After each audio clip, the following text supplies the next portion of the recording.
legendary photographer whose powerful new collection of career-spanning work is called Women. Please welcome Annie Leibovitz.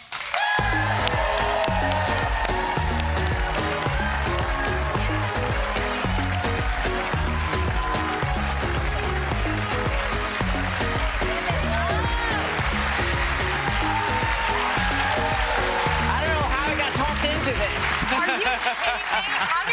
How did we talk you into this? I still am trying to figure that out. This is, you'll be asking yourself for the rest of this interview. Okay. Well, just pick me up wherever I start to, Oh, my God. Things start to fall out of the side of my mouth or something. Kidding me. You are an absolute dream. You are a legendary photographer. Well, I love this show, and you're amazing. Well, so, thank you. And we're waiting for you to have your own show. Tell John that. So. Did you hear that, Paramount, John, Paramount? I just want to make sure we were rolling on that. Annie's a legend, so we do what she says. Okay. Okay. That's very kind of you to say. Your work, it was so important to me coming up. I remember vividly seeing the Demi photograph, being very pregnant. And it was just the most jaw-dropping, exquisite photo. At that time, I had never seen pregnant women being shown like that. It was like always with a laundry basket covering their bellies as though it's a shameful secret. And there she was, just standing in her beauty and power and strength. No, we really didn't know what we were doing when we did it. I mean, quite honestly, in fact, I was sent out by Vanity Fair to do a cover. And they said, well, unfortunately, Demi's pregnant, so you'll have to, come in tight and, do what you can, do the best you can. Yeah. And I happened to know Bruce and Demi and had photographed them before and done some private pictures of them when she was pregnant with her first child. So at the end of our cover sitting, I said, do you want me to photograph you, nude with the second baby? And she said, sure, that'd be great. And then I was looking at her and I was thinking, this is kind of interesting. This could be maybe if you cover yourself in the right places, this could be a cover. Brought it back to New York, and it was Susan Sontag actually who said this is really important. And we went to Tina Brown and. We made sure Demi was comfortable with it, and we did it. And it was funny because we said, well, "How do we talk about this? Right. What did we do? We didn't quite know what we did, and it turned out to be so important." What's interesting is Rihanna, of course. Yes. Who I mean, I don't know if we have to pull that picture up. We do. We have. I mean, good God, come on. I mean.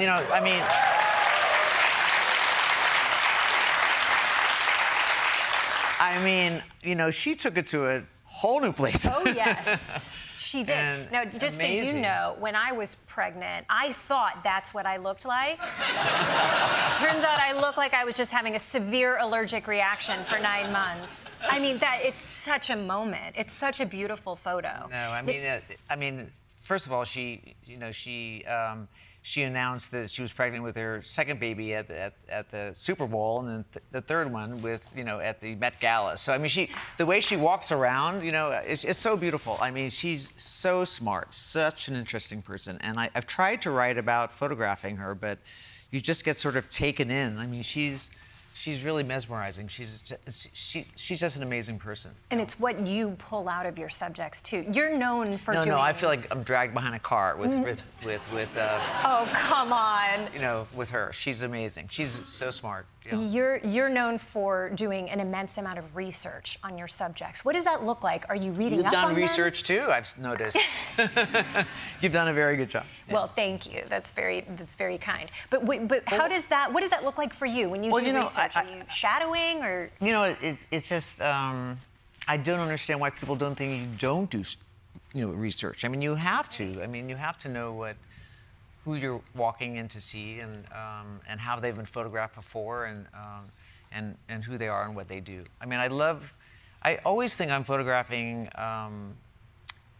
more, not so much what someone looks like, but what they do and who they are, The thing that I find that's common in all of your photos, particularly in this book, which we're going to get to, is that you're not just showcasing a woman as being beautiful, and they're all beautiful, but it's like you have a way of illuminating their superpower, whatever it is that they have, whether it be strength or depth or intrigue or a sense of humor.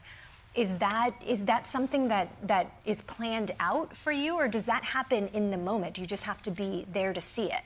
You know, it's interesting because I'm not too sure myself, you know, what it is that I'm doing. I'm pretty direct, and you know, I stand on the shoulders of so many great portrait photographers that I have it in the back of my head how I'm seeing something, but you know, I'm not alone. I'm there with the other person, and it's a very psychological situation. They have to sort of come to terms with themselves and how they imagine they want to be seen. I think especially as I get older, I really want us to look as best as we can look, whoever we are. I mean, it's hard to explain. I can't explain it.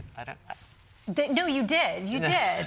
I want to talk about your drive, because you talk about coming up as a young photographer, having a verve and this insatiable drive. Where does that come from? Is that because you came from a big family, one of six? No, where does that come from? I mean, I think I just, you know, it sounds very corny, but I love what I do.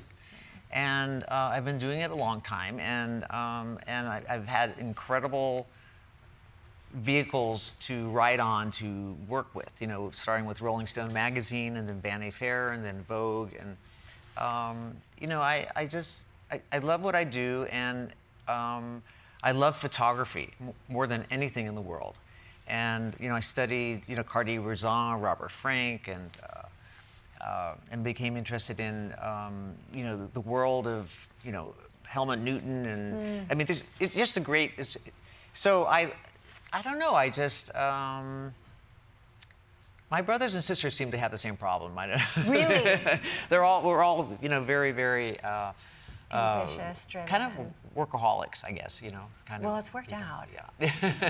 What was it like coming up as a young photographer, being in a very male-dominated field, probably often being the only woman in a room? I wasn't really aware of it as much. I used it to my advantage, because you know, no one really took me seriously or thought, you know, that I could do anything, you know. So you could kind of wander around. I mean, the early work was reportage and more journalistic, and so you could really be somewhere and no one really paid you any attention, and I love it. And then as I got better known, it got a little harder, you know. Right. Oh, interesting. Suddenly my subject was walking up to me and starting to talk to me, and I said, no, can you just please stay on the other side of the room? You know, you do your job, I'll do mine. You could wear a mustache, you could go undercover. You know. Just a little disguise. I want to talk about this incredible collection. It's a 2-volume series. So I have this incredible publisher, Phaidon, that lets me kind of do what I want to do, more or less, you know. And what happened was Hillary Clinton had come to me over a year ago and said, we want to commemorate the original women's book from 1999. And then I thought, well, that's incredible. Maybe it's out of print. Let's reprint it. And so I'm going to show you. So yes, it's too cool. We have some. It's too cool. But it's also, not only will you feel strong looking through these photos, but you actually will physically get strong. It's really important to get these babies out of the box. You know? Yes. Really, build that upper body strength. It's true. No. But so we reproduced and reprinted the exact first volume, which was, you know, with Susan Sontag. And, you know, by the way, it's funny, but I wasn't too sure. I wanted to do a book on women. I thought it was too broad of an idea, too big, too, you know, I didn't see how we could do it. And then I went out to Las Vegas and did those photographs for the Showgirls. Yes. And we have those. We can put them up. Yeah. I know you have to rub out some parts, right? Oh yes, slight blurs. Okay. But what was amazing is it turned me around. Went back to New York and I said to Susan, let's do the book on women because we don't know what we look like. You know, it was a surprise. So this book, we just totally shrunk it a little bit, and we reprinted it exactly the way it is. It's kind of like it's not really a time capsule, but it's really a moment in time. But I thought, why don't I've done all this work since 1999 on women. I mean, never want to separate women from men. It's just that women's stories need to be told. Yes. And we have a lot of stories of men, and it'd be nice to have, we need more stories on women, which is why. Thank you.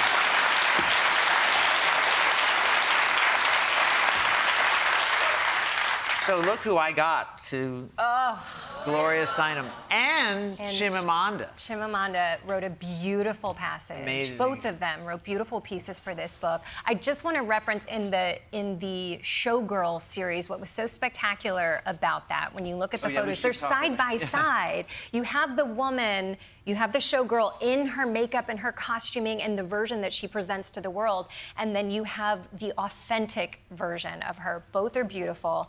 I would argue that the authentic is more intriguing. I think this is open to discussion, because because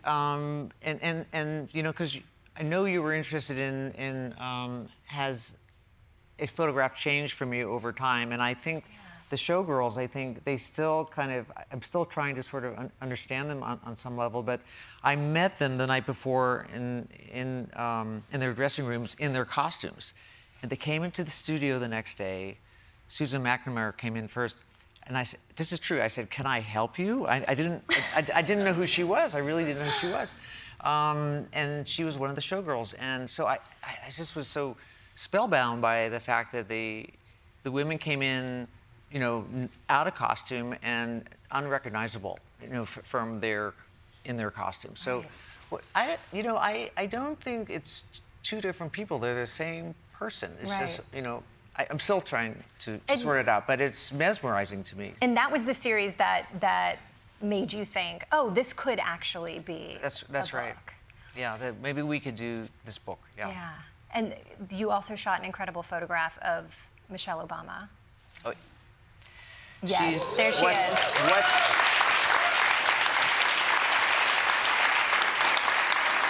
So Michelle agreed to be in the book.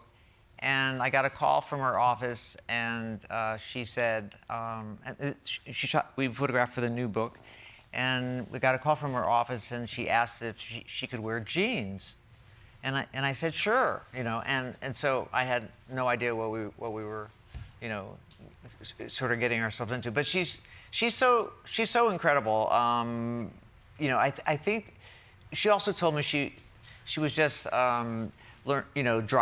driving a car by herself now, and she was just really finding herself. This is a woman that the first lady that I photographed several times for the covers of Vogue during those 8 years. So to see her just sort of refinding herself, it was really very beautiful. Very beautiful, very free, very liberating photo. And then one of your favorites, from what I understand, is the photograph of your mom. No, I end up talking about that because inevitably I get this question, what's your favorite photograph? Right. And I don't have a favorite photograph really, but this photograph of my mom, which was done for the first volume. Yes. She's the age I am now, and she was afraid of being older. And she was nervous. She was afraid of being photographed. She was afraid that she was going to look older or be older. And then we also have this problem in my family where my mother would always make us smile for pictures. Right. So I was determined not to have her smile, and so she didn't like the picture at first, and my father said, I don't like the picture because she's not smiling, But but it's an amazing photograph over time, because when I look at it, I realize it really feels like the camera's not there, and she's really like looking looking at you. There's no camera there, and I think that's that's really what you want to achieve in a portrait, is there's no camera there. Yeah. And I also love that you said that, you know, she was sort of the life of the party and bubbly and charismatic. But what you loved so much about this particular photo is that it showed her intelligence, because she was such an intelligent woman. Thank you. You're doing your research. I love that. I learned from you. I love that. Learned from the best. Yeah. This is such an incredible collection of beautiful photos. And it's not just celebrities and star athletes. You have inspiring women from all walks of life. You have CEOs, you have a NASA mathematician, advocates. Can I say, if you get the opportunity, I wish I put it more in the front of the book, the bios, on which are little haikus on these women in the new book. It's an astounding group of women. I mean, it could have gone on and on and on and on, and this is just a small selection. But there is a difference between, we couldn't have done this book 25 years ago, and we are really, you know, in this quiet, roaring confidence, as Chimamanda says. I mean, I just think we're an incredible set of people right now as women, and it's much different from 25 years ago. Yes, that's reassuring to hear. And hopefully we continue to move will tell us. forward and do not go backwards, whatever the White House wants to bring our way. No, it's a tough time. It's a tough time, but that's what's interesting about Gloria's essay, is she addresses that. Yes. And she's lived a long life, and she said, I have to believe it, we're not going backwards. That's right. No. That's right. We're Which is not. the optimism that we all need right now. I am so grateful for your work. Thank you for doing what you do. I can't Thank believe you it. for being here. You're an absolute delight.